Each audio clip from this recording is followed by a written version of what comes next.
कुएं वाली चुड़ैल।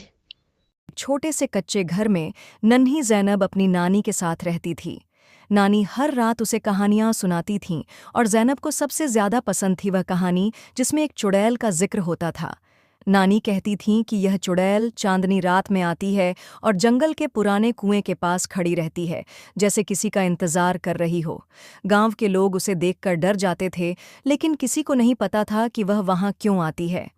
एक रात जब चांद पूरी आब-ओ-ताब से चमक रहा था, ज़ैनब नींद वह चुपचाप घर से निकली और जंगल के रास्ते पर चल पड़ी।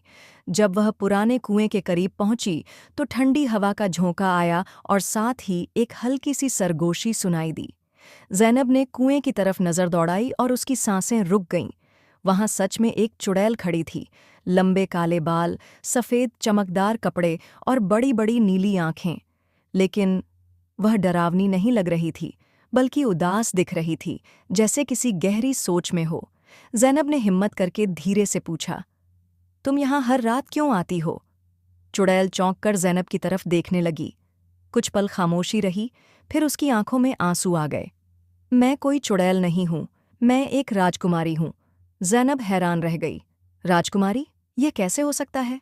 चुड़ैल ने धीमी आवाज में बताया कि बहुत साल पहले वह एक खूबसूरत राज्य की राजकुमारी थी, लेकिन एक क्रूर जादूगर ने उस पर श्राप दे दिया था और अब वह चांदनी रातों में सिर्फ एक साया बनकर भटकती थी। तुम्हें किस चीज की जरूरत है? मैं तुम्हारी मदद कर सकती हूँ? ज़ैनब ने उत्साहित होकर पूछा। अगर तुम सच में मेरी मदद करना चाहती हो, तो तुम्हें एक जादुई किताब खोजनी होगी जो इस श्राप को तोड़ सकती है। चुड़ैल ने धीरे से कहा। उसने ज़ैनब को बताया कि यह किताब गांव के सबसे पुराने घर में छुपी है। वह घर अब खाली था और गांव के लोग उसे अशुभ मानते थे, लेकिन ज़ैनब बहादुर थी। अगले ही दिन वह नानी से बहाना बनाकर वहां चली गई। घर में घुसते ही ज़ैनब ने किताब की तलाश शुरू कर दी, लेकिन कुछ देर बाद वह निराश हो गई। तभी एक पुरानी अलमारी के पीछे से हल्की सी रोशनी चमकी।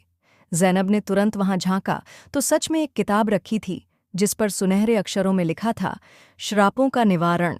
रात के समय ज़ैनब दोबारा कुएं के पास पहुंची, जहां चुड़ैल पहले से मौजूद थी। ज़ैनब ने किताब उसकी तरफ बढ़ाई और कहा, यह रही तुम्हारी आज़ादी की चाबी।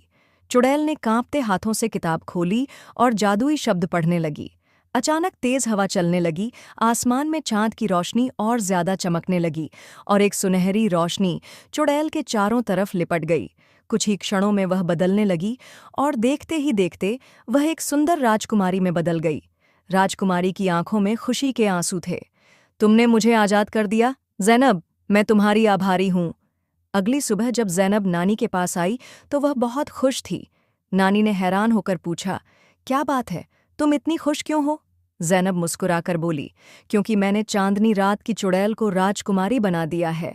नानी हैरान रह गईं, लेकिन ज़ैनब जानती थी कि यह सब सच था। वह आज भी चांदनी रातों में कुएं की तरफ देखती थी, लेकिन अब वहां कोई चुड़ैल नहीं होती थी, सिर्फ चांद की रोशनी होती थी, जो राजकुमारी की रिहाई की खुशी में और ज्यादा चमक रही थी। Like, subscribe, press the bell icon.